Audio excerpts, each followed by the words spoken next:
So, good morning to some of you that are joining us today, and good afternoon to others that are maybe in the Midwest or on the East Coast. My name is Rachel Arizmendi, and it is my privilege today to moderate today's webinar on economic stability, overcoming key challenges for local government leaders. We are on quarter three with our partnership with UCLA Anderson Forecast on these economic webinars. And before I introduce our panel, I would like to invite Fran Mancia just to share a few words about our partnership. Well, good morning, and thank you, Rochelle. It's a pleasure to be with you, and especially with this great group of panelists who really bring a lot of perspective, both on a micro and a macro level, a state, local, and federal level. To me, I think it's really important to have a broad perspective as we look at the economy. We're all certainly living in unique and uncertain times. And as we look at the economy, we're really having to factor in things that we probably wouldn't have considered as so important as we would have a few years ago. For example, we really need to look at, when we look at trends, we got to think about healthcare and the cost of goods in the political climate and world and global events. They're all things that we, again, probably weren't as concerned about when we looked at economic forecasting in the future. So part of what we'll try to do today is connect all of these dots together for you. And with that, I'll pass it back to Rochelle. And thank you for joining us once again. Thank you, Fran. And again, we've been so thankful with this partnership that we've had with UCLA Anderson Forecast, Avenue Insights and Analytics, and every quarter bringing you really exciting content on the economy and how it affects all of us at the local level. Today, we'll focus on a few different topics. We are going to talk a little bit about interest rates, cost of goods, post-election economic impacts, and sales tax and AI and climate change, a whole array of things that are going to affect us at the local level. But before I do that, I would like to introduce our distinguished panel. We are honored today to be joined by Dr. William Yu. Dr. William Yu is an economist with UCLA Anderson Forecast, and he teaches in the Masters of Business Analytics program at UCLA, as well as the Master of Data Science of Harvard Extension. He has published numerous research articles and is a distinguished awardee for digital technology. He's been with UCLA Anderson Forecast since 2011. Welcome, Dr. Yu. Thank you very much. Hello, everyone. It's my honor to be here to participate in this webinar with Avenue teams. Thank you, Dr. Yu. You've also already heard from Fran Mancia. Fran Mancia has been using his extensive regulatory and advocacy experience to oversee Avenue's legislative and government relations work. His advocacy efforts were instrumental in passing Prop 1A in California, which protects state and local tax revenues, which we'll be speaking quite a bit about today. And he's very active in many professional associations. He's taken a two-term role as president of the League of our local state partner program, and he's been the chairman and co-founder of California Contract Cities Associate Members Program. Welcome, Fran. Thank you. Pleasure to be here. And last, but of course not least, we have Mark Bryson. Mark Bryson has leveraged over 35 years of experience in economic analysis and working with accounting and government agencies. For the past 10 years, Mark has captured various regional data and trends for the entire state of California, and he assists the company in providing economic forecasts and specialized analytic reports. Prior to Avenue, Mark has served as an accountant for 25 years for different types of entities, including government agencies as well as businesses, and we are excited to have his voice today in the economic forecast. Welcome, Mark. Thank you, Rochelle, and honored to share the stage with our fellow panelists, and welcome to all those who are joining us today. Thanks, Mark. And again, my name is Rachel Arizmendi. I'm a government industry advisor here at Avenue Insights and Analytics. I also served on local government on a city council for close to 8 years, and twice as mayor in 2017 and 2021. And I am really, again, honored to be part of this panel and help moderate us through this discussion today. And we are just going to jump right into it. And Dr. Yu, I would like to hand the proverbial microphone over to you to get us started on today's discussion. All right. Thank you, Rachel. All right, so let me begin with this very important monetary policy change occurred in September. The Federal Reserve cut the policy rate, the short-term federal funds rate by 0.5 percentage points, bringing down the interest rate from 5.3% to 4.8%. So as we know, the Fed has kept this short-term interest rate above 5% for more than 1 year. Because of a high inflation. And that policy really put a lot of pressure on business and household, for example, commercial real estate, home buyer, banks, investor. And recently, in recent months, we noticed that there's a weakness in labor market. So I think the timing of this interest rate cut is very, very well, is very good. So right now the question is, what will be the trajectory of the future short-term interest rate? So here, let's see the FOMC, our monetary policy makers' own forecast. So by the end of 24, their forecast is 4.4% for federal funds rate. By the end of 25 is 3.4%. And by the end of 26 is 2.9%. So what does this mean? So next slide, please. All right, so here I would like to show you this chart.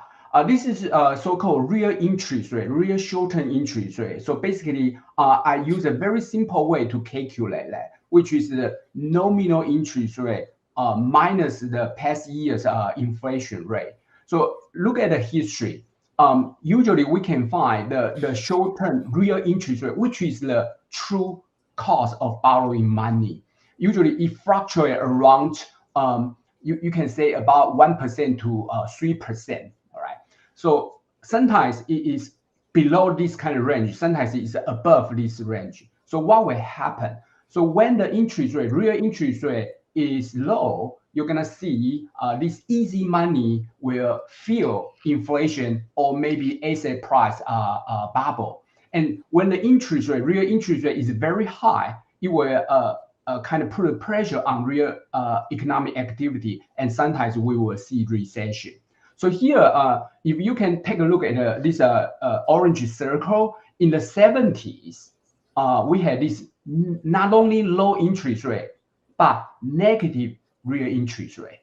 And then we probably in the history, you might remember, we had a very high inflation in 70s. And then right now, let's look at the right. This is a second circle, which is over the past 20 years. All right, so let's see. In the early 2000s, we had this negative interest rate. And what happened? We see the home price keep rising, and then we had this historical housing bubble. All right, and then after global financial crisis in 2008, 2009, we had seen another kind of a very persistent low interest rate, negative interest rate. But at that time, we didn't see the inflation. That is very unusual. So that's why the Fed keep this interest rate that low for a long time. However, we did see this low interest rate making the home price higher and higher and become very unaffordable. And then after COVID-19, we see another round of even more negative interest rate. And we all remember what happened: high inflation, high home price. So right now we are back to this normal range in terms of real interest rate. So I think we learned the lesson. This negative rate or very low rate is in the past. We are not gonna let that happen again, because we cannot take a chance to see another housing bubble or high inflation. So look at here. This is FOMC's SEP forecast. Federal funds rate, I already talked about that. And this is their own core PCE inflation rate for the next 3 years: 2.6%, 2.2%, 2%. So let's do the calculation. Federal funds rate minus inflation rate, we can get the implied real short rate by the Federal Reserve, which is 1.8%, 1.2%. And 2020 you can see that is the Fed's own kind of expectation of this normal real rate, which is 0.9%. So I would say we should keep in mind those kind of low rate, negative rate, real interest rate is gone. Okay, don't expect it will come back again. Yeah. Oh, Dr. Yu, I'm sure that is really not great news for many folks that are hoping to see those low interest rates again. But as you're showing these trends and the impact of that, the title is pretty clear. The era of low rates is over. Yes. Yeah. All right. So here I would like to show you the inflation trend. So in this chart, the blue line is the so-called PC inflation rate headline. And the red line is the core PCE inflation, which is excluding the item for energy and food. So we can see basically the both inflation rate went down very quickly over the past 2 years in response to the high interest rate. However, if we pay attention in the recent 2 months, things like that kind of decline trend has been a little bit stalled a little bit. So we need to pay attention to this inflation rate because it will impact a lot of other things like interest rate. So basically, we will say because of this big rate cut by the Fed, the chance of a near-term recession is significantly reduced. All right, so that really provide a relief to our economy. However, I would say this big rate cut, 0.5 percentage point, is a little bit larger than I expected. So it could pose second risk of the inflation. So we need to pay attention to that. Yeah. Thank you, Dr. Yu. And as we're seeing what is happening at the national level and with interest rates, I wanted to see if Fran and Mark, you have any comments on that before we transition into this next slide, which is also very relevant on the cost of goods. I'd be happy to start. Maybe Mark can segue in after me. You know, Dr. Yu just shared some really good news that we don't see necessarily a recession coming. Inflation's coming down. Rates are going to sort of stabilize to historic trends and all that. So, you know, there's some positive news in where we are in terms of stability. But I think the question that's still on my mind and many people's mind is, well, why don't I feel good about the economy despite the fairly positive news that's out there? And I think just being more qualitative rather than quantitative for a minute, I think price levels really matter to most consumers and not so much the inflation numbers. You know, you have families struggling to make things meet. They're spending more for groceries and things of that nature. You know, we've seen food costs up about 26% in recent years. We just came out of the pandemic in February 2020. So there's changes. We're seeing gas prices going up and down. Costs for new and used cars are up quite a bit as well.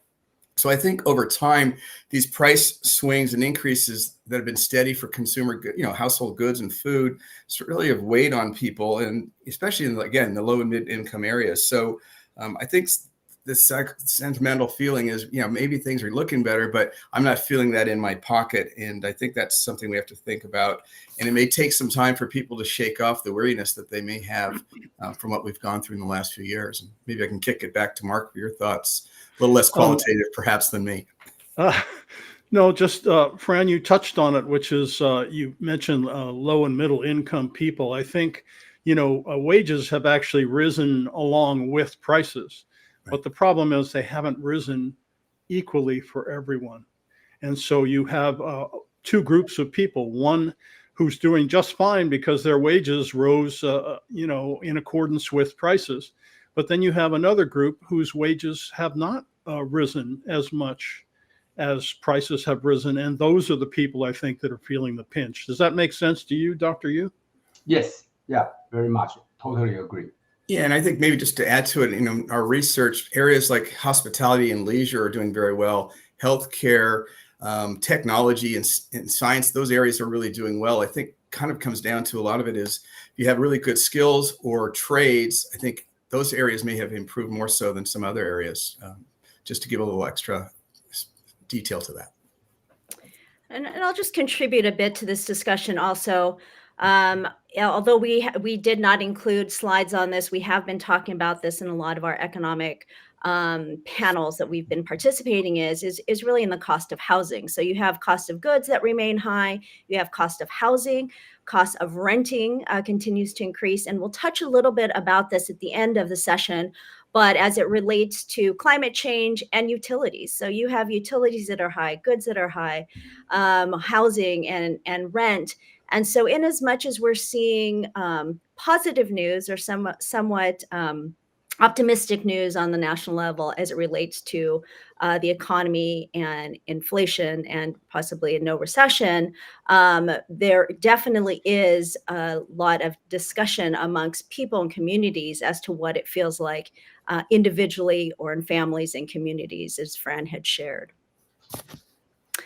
And as we go into our next slide, and tied into that, again, a lot of what we're hearing right now in a lot of the news and into the media is to the cost of goods, but the impact in what it means with this election that's coming up. And if Lauren, you can move to the next slide, please. We're at a very interesting time right now.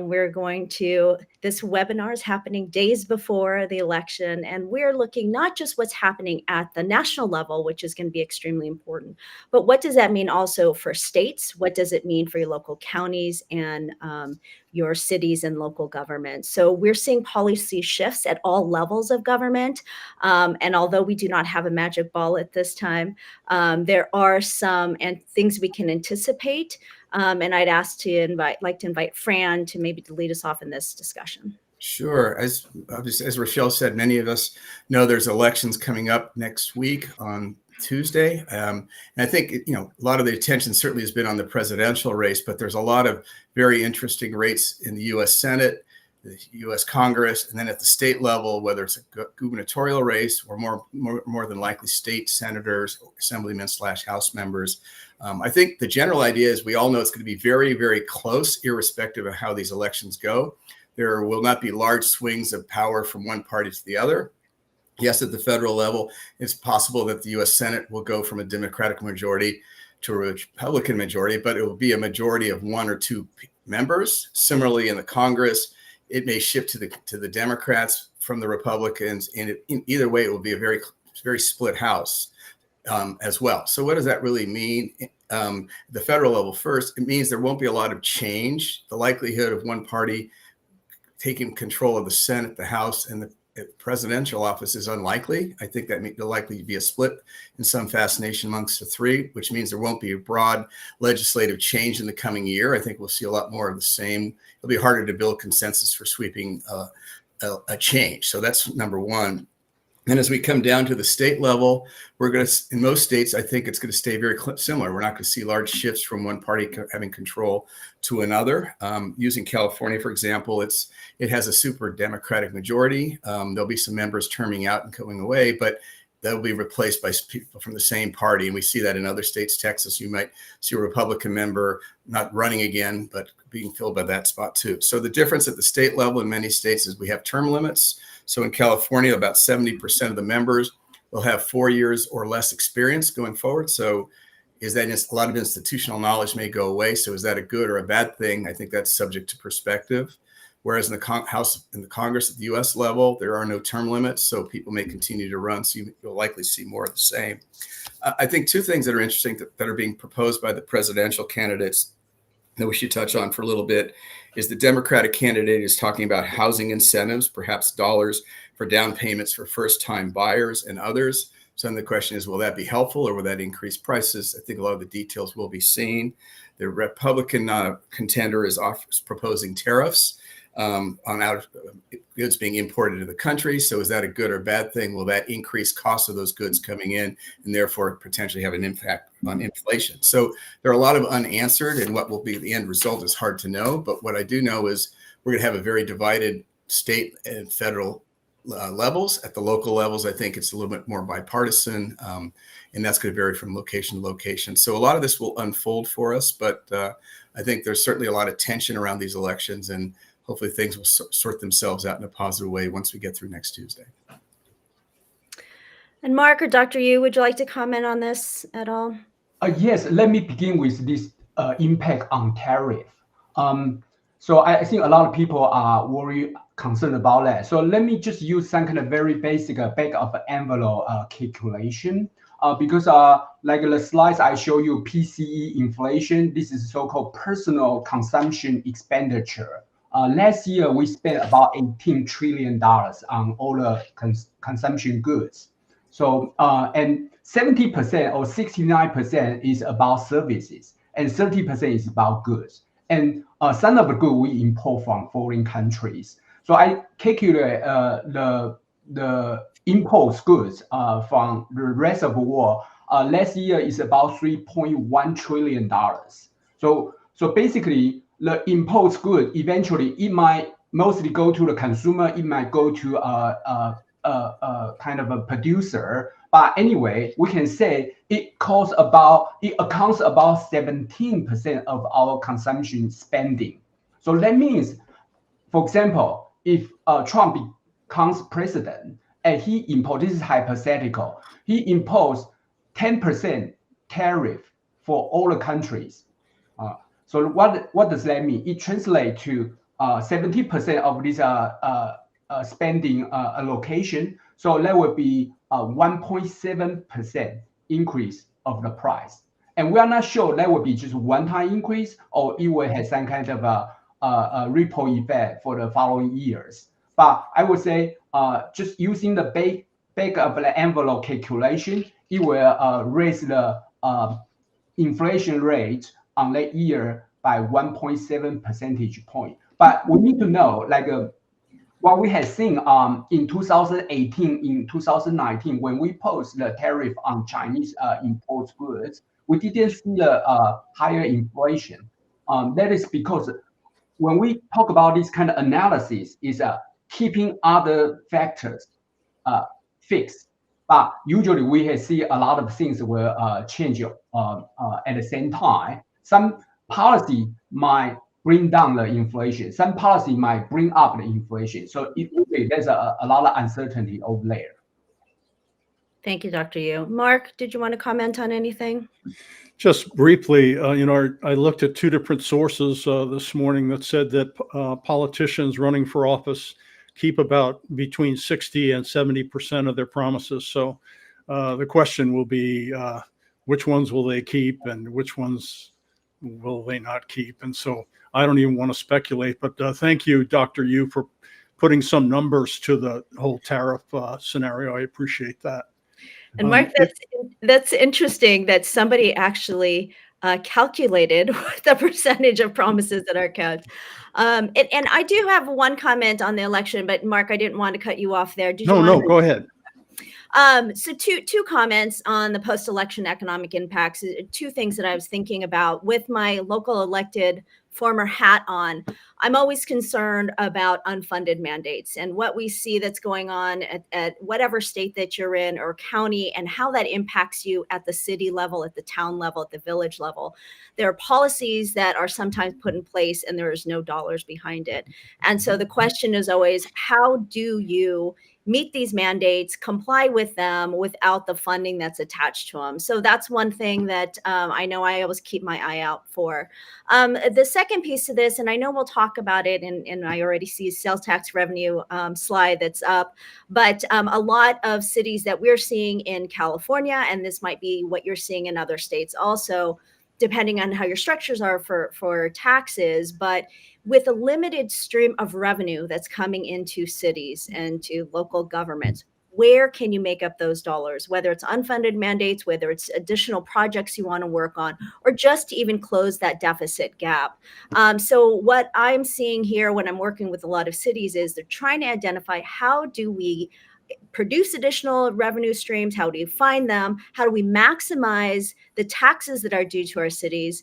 And I can talk a little bit about that later on the slide, but how do we maximize the collection of revenues and taxes that are due to cities? And so I'll segue that into with Mark maybe kicking off this next slide, and then we can talk a little bit about maximizing those revenues and also some of the work that we do here at Avenue. So Mark?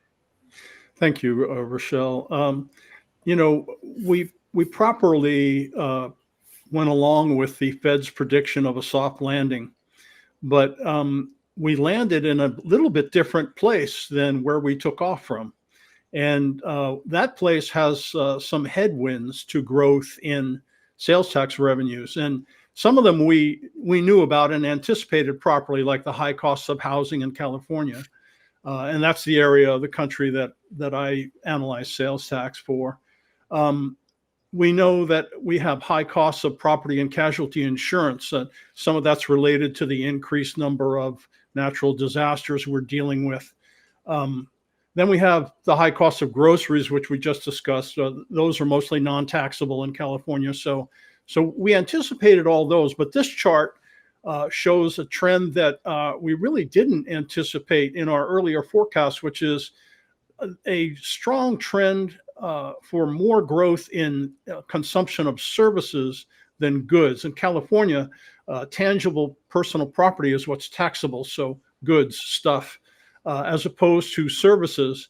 And you can see from the chart that for the past 18 months, consumption, this is personal consumption expenditures, consumption of services is growing at a much more rapid rate than consumption of goods. There's becoming this divergence between those two patterns of consumption.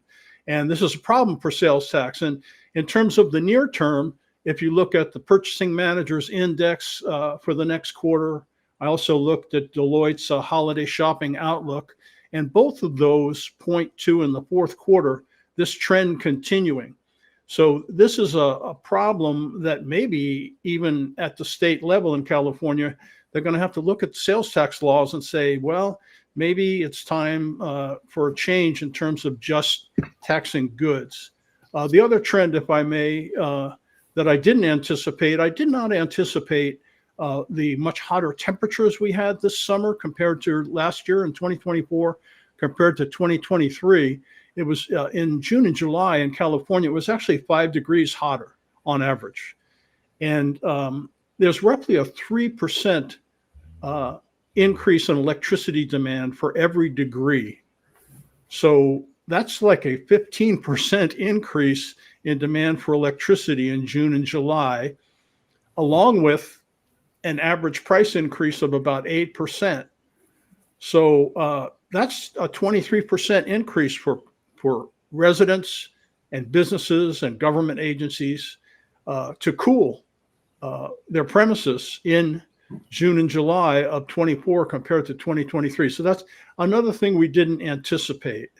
And finally, another headwind we've had is we have a little bit lower savings rate, and maybe I would hope William can speak to this. Pre-pandemic, we were running at a savings rate of about 4%. Now we're running a little bit below 3%. So it seems as though consumers are a little more tapped out than they were, when this all started in 2019. And maybe just to add in, Mark, I think that was a wonderful explanation. Just to go back to the policy around it, in most states, there are a lot of exemptions from things that are not taxed, and that's going to vary from state to state.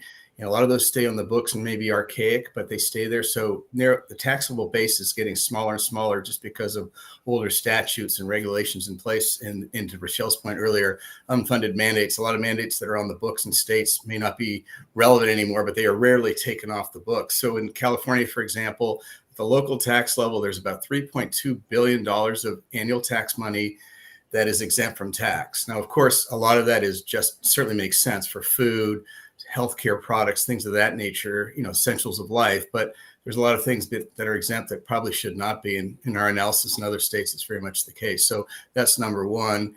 Number two, our tax laws generally very antiquated. The technology and the way we consume and the shift, as Mark talked, from goods to services currently taking place are not really reflected in the tax rules. So what it really requires is for locals to really look at their local and state laws to see if there's things that need to be changed. And that's certainly a headwind in itself to change the current status quo. For example, if you're providing a service of something that's not taxable in one state and now it's being proposed to tax, you probably won't like that greatly. So those are challenges. And then to your question about what can locals do in terms of this, in many states, cities are passing local tax measures that allow them a tax to be imposed in their jurisdiction for public safety or roads or libraries. And these tend to be, when they're done, they tend to be voted on in a bipartisan way, because if people understand how the tax will be utilized in their local communities, they tend to be more receptive. Not saying that's the only solution, but it's certainly one that we've seen being popular in many states. So I hope that's helpful. Just to quickly put some numbers to that, Fran, on the tax measures. In 2007, there were just over 100 active sales tax add-on tax measures in California. Right now, there are almost 500. Wow. So they have proliferated, I think is the right word. Yeah, I think so. Yeah, and I think the challenge, though, is that they are not always successful, as Fran had shared. And I know that when we had passed that sales tax measure in our city was a few years ago, and at the time, to be able to deliver that message is those dollars stay here locally, I think resonates very well with a lot of voters. But when you have so many different special taxes, sales tax caps, whatever it might be, it's harder to get those messages delivered to the voters. So it'll be interesting to see what happens this election, because I know what we're seeing here regionally are quite a few of those sales tax measures. Dr. Yu, want to make sure you had an opportunity for you to comment also. Yes, just add to the conversation. So we look at the data of the so-called real consumption in the United States, just for inflation, all this kind of higher costs. We find that the real consumption follow the trend very well. So it's rising. So with the trend, historical trend. So I'm not that concerned. We have seen very low savings rate in the past. So this is American culture. We earn the income, we spend it. So I'm not really that concerned about the so-called the facial consumption trend. Yeah. Thank you. If we move on to the next slide, please.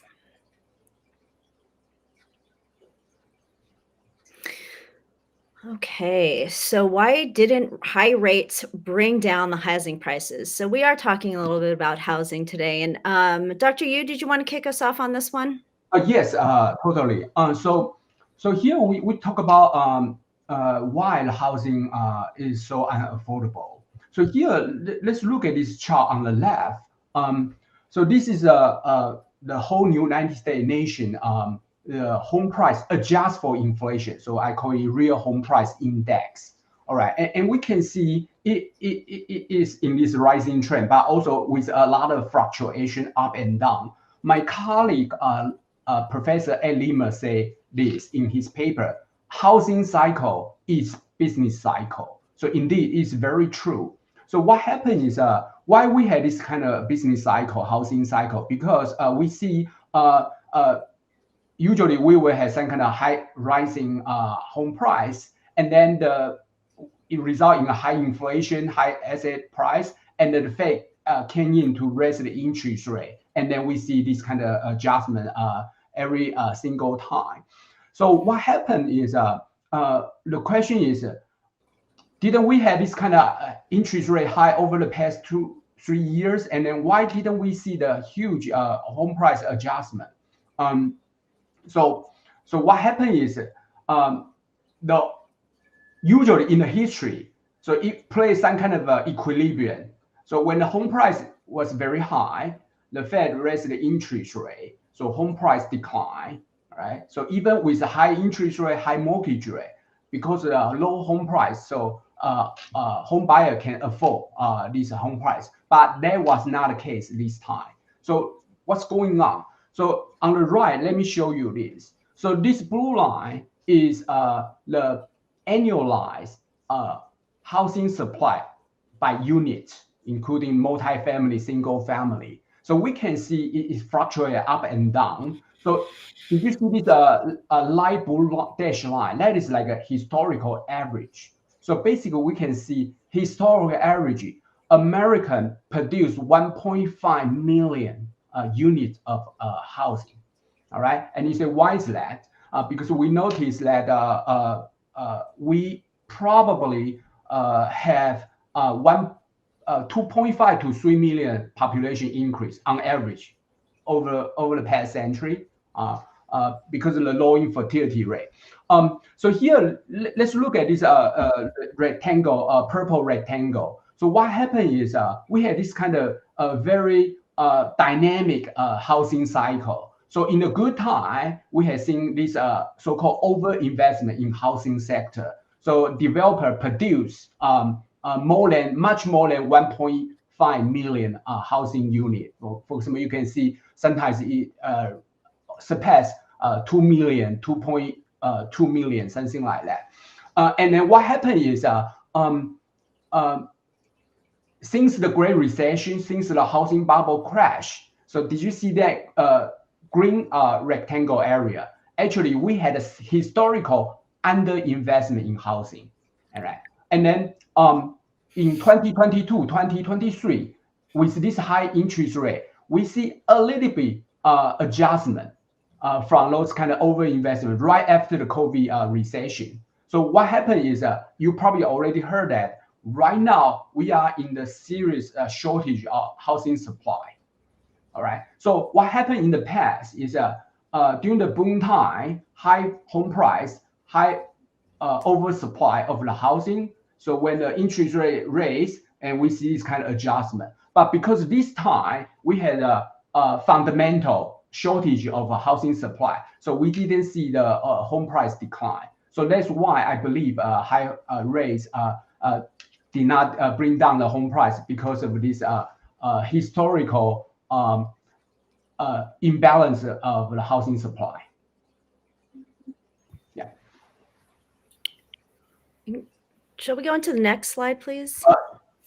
Yes. All right. So so although because of this kind of shortage of residential real estate, we didn't see the huge price adjustment in housing price, but we did see this huge adjustment in commercial real estate. So here, this is a CoStar Commercial Repeat Sales Index. So it's kind of like the price. So you can see the blue line is office, the black line is industrial, and the green line is retail, and red line is multifamily. So we can see we have seen some kind of significant adjustment in terms of price in multifamily in office. Especially look at the office, the decline, the level of decline is like the level in Great Recession. So although we don't see some kind of adjustment in residential in the overall economy, but I would say in commercial real estate, in some sector like office, actually they are in the Great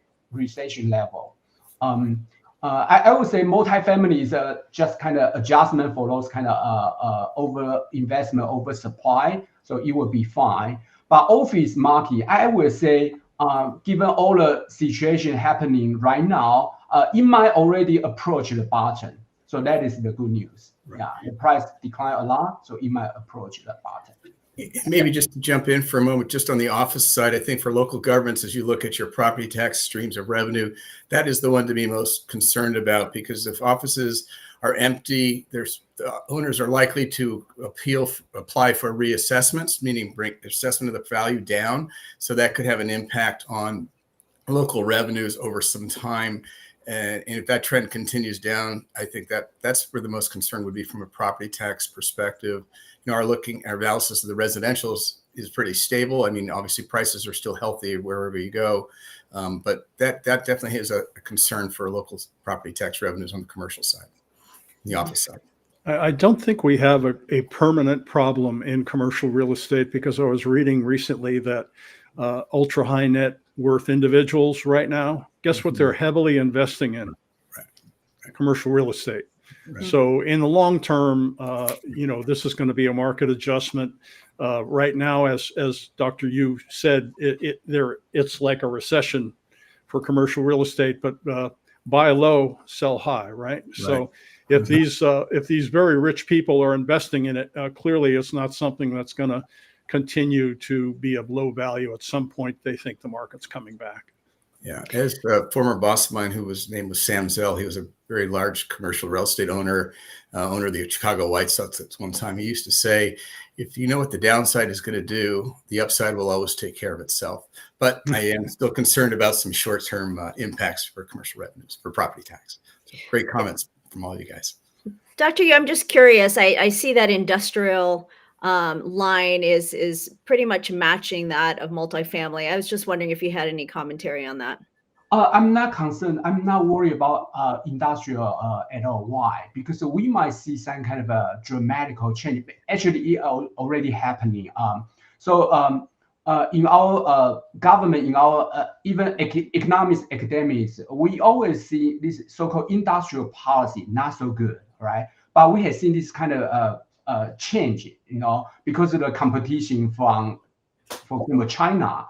So I think from Trump administration, Biden administration, we have seen this kind of change. So we want to have more supply chain resilience. We want to have more goods made in the USA. So all those kind of things is promoting this industrial policy, like several big bill had passed in the past 2 or 3 years, like the CHIPS Act. So those kind, let's say in the future, and if we had a tariff, you're going to see even more manufacturing coming to the United States to make product in this country. So I think industrial commercial real estate should be fine in the future. Thank you.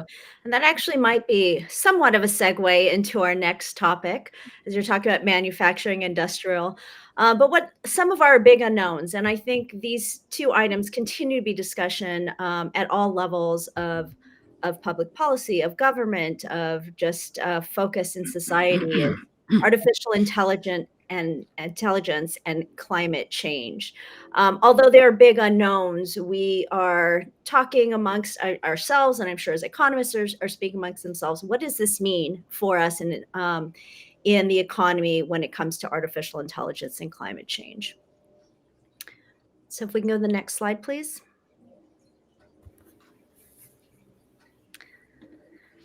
It's productivity. Dr. Yu. Yes, let me begin with this. In economy, we have this puzzle. If you draw a line in terms of real GDP from 1875 to 2008, basically you can use this linear line and kind of capture, by and large, the US real GDP grew 3.4% by and large from 1875 to 2008. However, this real GDP growth rate trend shift lower since 2008 after the Great Recession. So we are trying to figure out what's going on. Even we control for the population growth, it's the same kind of trend. So we look at this so-called productivity data.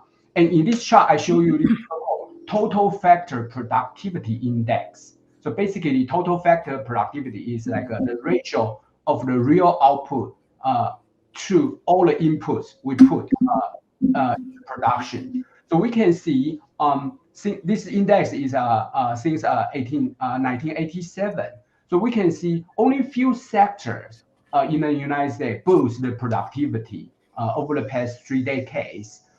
Even like, for example, durable manufacturing, wholesale trade, information retail trade, mining, you can say is fracking, retail trade, you can say is e-commerce like Walmart and Amazon, and information is like a technology.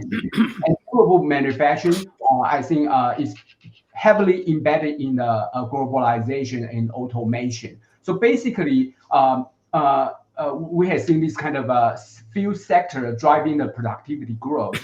However, even this few sector has seen some kind of productivity growth stall since 2005. So we try to figure out what's going on. But if you look at the bottom, so the healthcare, social assistance, construction, they not only they do not see the higher productivity, they have lower total factor productivity over the past 3 decades. So my own kind of hypothesis for this reason is because part of the reason is the regulation. So we need to think about that. But I think the good news is with this advent of AI, it's gonna change a lot. It's gonna boost a lot of productivity in the coming decades. So that is some good news from AI in terms of this productivity growth and GDP growth. So that's the optimistic side on the productivity and GDP growth. How are we looking when it comes to jobs, as we're looking at the next slide? Yeah. So as you might already heard, so it might had a huge impact on the jobs. And unlike industrial revolution, or unlike all the things we have seen in the factory automation, this time the technology AI like ChatGPT will have more negative impact on high skill, high paying job. So in this chart, I show you this is so-called exposure to the ChatGPT like technology by occupation, by the salary. So the horizontal axis is this kind of education level and skill level, wage level. So you can see the highest exposure actually located in about like a bachelor degree, college degree. All right. So higher education slightly lower than bachelor degree. And then on the left, you can see those lower skill like plumber. Actually, they had a very low exposure to the AI technology, and that's why you might heard that in recent days, I think one Wall Street private equity, they even enter the plumbing industry. They buy a lot of plumbing business across the country because they know that the plumber probably is the last stand to the AI. But I need to say, eventually, AI will replace all kinds of jobs. One day, when we reach the stage of so-called AGI or singularity, just look at what Tesla had this show, I think several weeks ago about this robot taxi, right? So eventually, it's gonna impact all walks of life. Yeah. Thank you. And Mark and Fran, I don't know if you want to comment here or on the next slide as we're talking about jobs also in AI. I have some general comments. We've had past transformations, and they have both benefits and drawbacks. But what I like to focus on is the timelines for these. For instance, we transformed to railroads, and that took about 50 years. We had the Industrial Revolution. That was about an 80-year transformation. Automobiles was about a 50-year transformation. Interstate highways, about 40 years. Now, in more modern times, we had a transformation to the internet. That was over a period of about 20 years. The transformation for generative AI is going to take place over the next 5 to 10 years. And so I think that's what concerns me as a downside. And I saw something, I was reading something by Dan Diazzo. He's Ernst & Young's AI leader. And I like this way he phrased this. He said, we must act decisively yet strategically with the goal to harness AI's transformative power while minimizing potential downsides.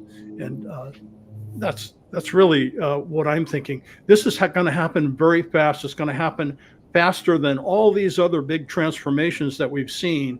And we shouldn't just let it happen to us.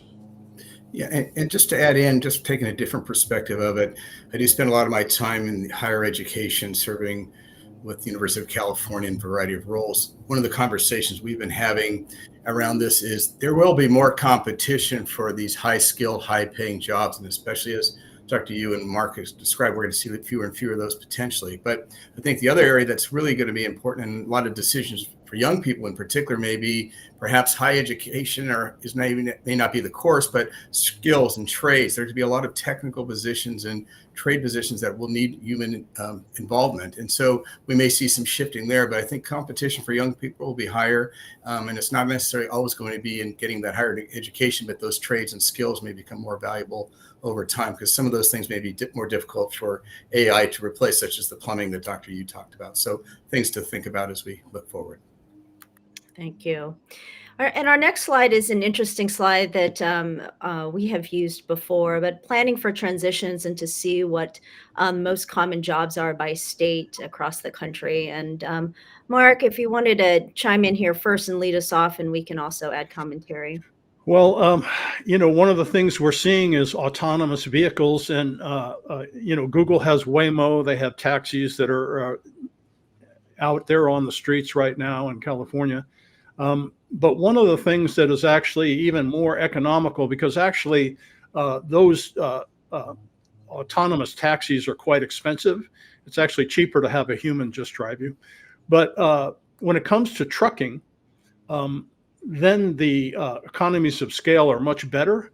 And so to equip a truck to be autonomous, it's worth spending the $100,000 or so that you need in order to do that, and you get your money back. So what this map shows is what the most popular job is in many states around our country. And guess what? It's truck driver. And so trucking and logistics, especially with all the online shopping that we do these days, has become a big business. And so, again, this is where we have to think about how to make this transition and harness the power and get the advantages, but try to mitigate some of the damage and some of the human suffering, frankly, that can result if we don't plan properly and execute those plans. And just to add to Mark's comment, this gets more on the political side. So with a lot of the automation that may come about in logistics, there's concerns amongst unions about protecting those union jobs that may be replaced around this. So we've seen a lot of that in the discussions around union negotiations across the country. So I think that'll be a big part of the evolution of AI. How does it impact existing jobs, and how will people impacted respond to that? So be a very interesting trend. It's in the recent longshoreman's contract, Exactly. Fran. Exactly. They want to have some say about what can be automated and what can't. Absolutely. Exactly. And that's where I was referring. Exactly. Yeah. So let me add to the conversation. So I think it's very important to make a distinction in terms of AI technology. How does that impact the jobs?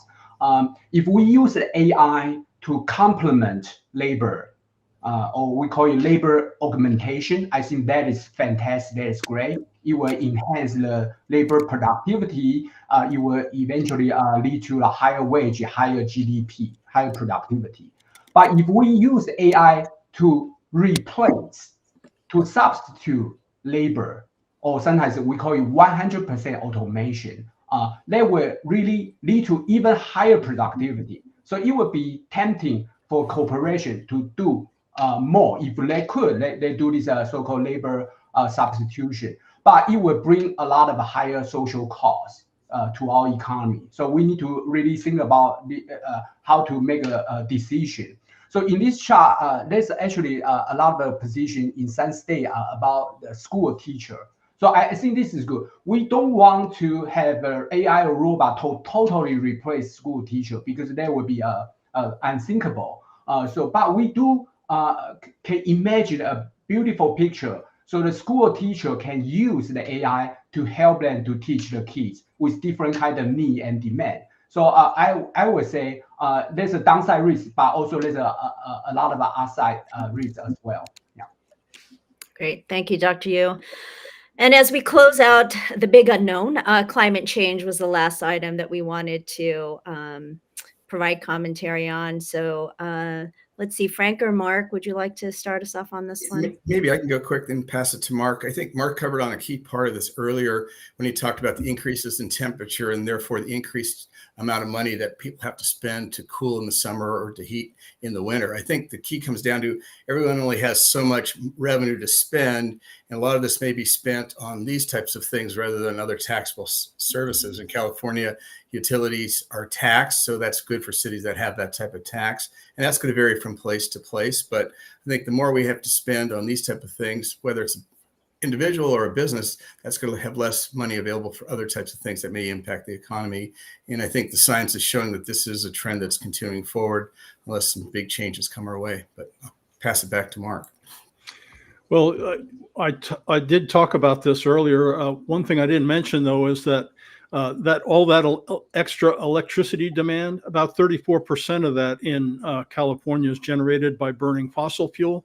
So we have this kind of feedback loop where it's getting hotter, so we use more electricity to cool. But then by doing that, we're burning fossil fuel and we're contributing to the problem. So we need to be thinking about that as well. Thank you, Mark. And Dr. Yu, did you want to comment on this before we close this out on our key takeaways? I just want to bring some kind of good news to this discussion. So we talk about AI, we talk about climate change. I believe AI really can help us to solve a lot of problems in healthcare, in biology, in curing the cancer, and here also climate change. So I'm optimistic about this. Thank you, Dr. Yu. I appreciate your optimism in a lot of these discussion items today. So as we close out, again, a special thanks to all of our panelists today in our Q3 UCLA Anderson forecast. So key takeaways from today's discussion for local governments. One, recession and inflation concerns fade, not gone away altogether, but fading, and especially in comparison what we were talking maybe about a year ago. A decline in taxable revenue due to increase in spending on services is something that we are seeing. Policy shifts on election results could impact local government funding, and so that will be yet to be seen. Maybe in months, but maybe not until years from after the election. High housing prices and interest rates and shifts in property taxes will impact streams of funding for cities, counties, and states. And overall uncertainty is elevated in AI, climate change, and we didn't hit so much on it, but I think it was threaded throughout, is also on geopolitics.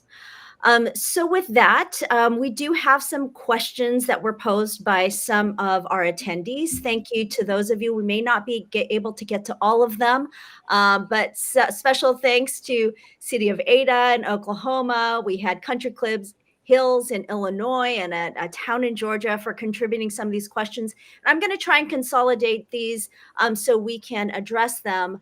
But one of them has to do with worries about recession, even though that we're saying that concern is fading, but how that impacts both businesses and government budgets. What is the best way to adapt revenue models? And that actually deals with another question that had to do also with the collection of real estate taxes. Again, concerns with local government budgets. Who would like to kick us off on an answer on that? Yeah, I'll jump in first. And I think this sounds very fundamental, but I think it's something we've been recommending to all of our clients for quite some time now. And Mark, as our lead economist at the local level, certainly will know what I'm about to say, but it's imperative to budget extremely conservatively at this time.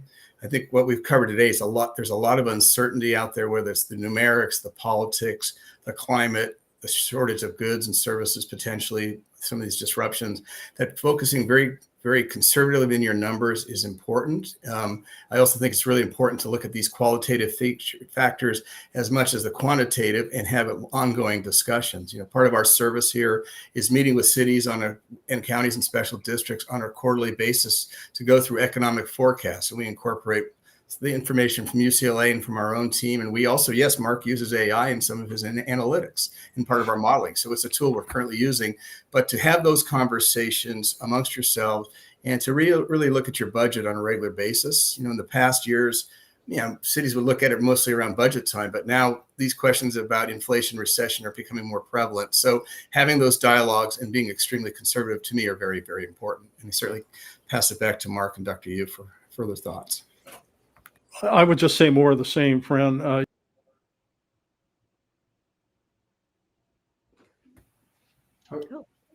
I think we're calculate frozen. What our conservative forecast would be. And so, yeah, we need to stay conservative. There's too many variables right now. And I'll comment also that, a lot of the work we do at Avenue also is really how do you maximize those revenues that are due to you as a city? Are you really collecting all of the taxes? Have you conducted compliance audits to ensure that you are getting the accurate amount, the correct amount, and not getting underpaid? And there's so many different tax types that local governments are due, that they're collecting. Do you have a comprehensive audit plan that is looking over multiple years? Are you getting your hotel taxes? Are you getting your utility taxes? Are you getting sales, your business taxes? And what do you have in place so that every year you're auditing a bit of that, again, to maximize and ensure that you're getting what you can at the local level? And I'll also, I think we had talked about this on several slides, is special tax types. We know that we're seeing a lot of that, sales taxes that are going on ballots, but how can you maximize what's coming in, diversify it as much as possible. I know in our city here, we're so reliant on property taxes, and we don't have maybe the business tax base that we'd like to have, but how do you diversify that in the best way possible? Dr. Yu, did you want to comment on that? No. Okay. It was all the same. Yeah. Okay. And then just on the last piece, and we can close on this, there were a lot of questions around AI and the workforce. And I think we were able to provide some type of insight on that. I know one thing that I was reading about is that, how do we use AI to complement the existing workforce, not totally replace it? But I think there's also going to be a demand on soft skills. So you're having AI that's maybe replacing some of those hard skills, where the demand is going to be a lot for the soft skills. Does it answer the big question of the unknown? Maybe not. But I think as we're thinking about AI, we know it's coming. How do you work best with it and adjust? And to my panelists, if you want to have some final comments on AI and the workforce and employment, please chime in. So let me Well, go ahead, William. No, Mark, go ahead. Yeah. I was just going to say, I don't want to sound like I'm pessimistic about AI. Like William, I see tremendous upsides and tremendous benefits that it can bring to society. My reason for pointing out what some of the negatives are is that it's going to be a rapid and I think a very significant change, and we don't always handle those well. And so I'm hoping that by pointing out what some of the possible downsides are, that we can plan better and that everyone can enjoy the benefit.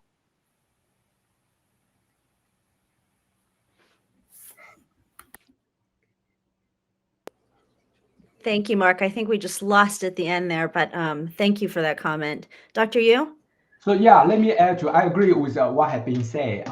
I think AI is very important, but it could be very disruptive to our current systems. So we need to prepare for it. We need to recognize its importance. So I think some people already say, like Bill Gates say, we need to have a robot tax, something like that.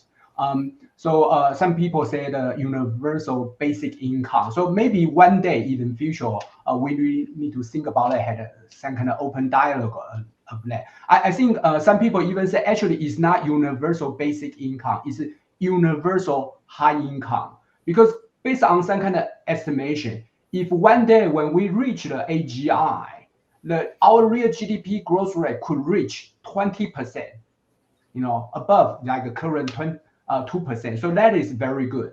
But how can we? I think even universal basic income or high income is not enough, because I think for a lot of American, work really provide the meaning of life. So what can we encourage corporation to hire human labor?